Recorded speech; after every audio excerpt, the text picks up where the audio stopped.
बड़का सिलेंडर चाही, बड़का सिलेंडर चाही।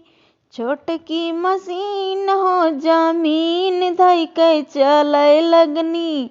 दुल्हे के बहिन हो जमीन धइ के चलय लगनी। दुल्हे के बहिन हो जमीन धइ के चलय लगनी। हमरे कामन भैया, हमरे कामन भैया। बड़ा शौकीन हो कि पुरजय खोलय लौनी। छिनरो के मशीन हो कि पुरजय खोलय नौनी।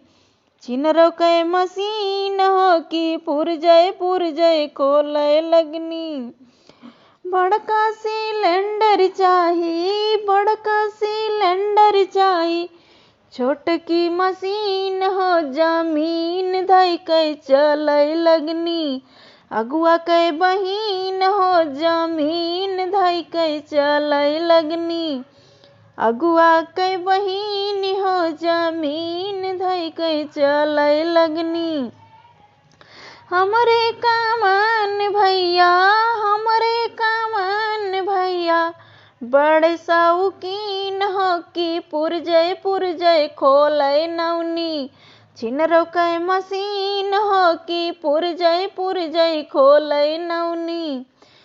छिनरो के मशीन हो कि पुरजय खोलय नौनी। बड़का सिलेंडर चाही, बड़का सिलेंडर चाही। छोटकी मशीन हो जमीन धइ के चलय लगनी। बरती हमन के बहिन हो जमीन धइ के चलय लगनी। बरती हमन के बहिन हो जमीन धइ के चलय लगनी। हमरे कामन भैया, हमरे कामन भैया। बड़ शौकीन हो कि पुरजय खोलय नौनी। छिनरो के मशीन हो कि पुरजय खोलय नौनी। छिनरो के मशीन हो कि पुरजय खोलय नौनी।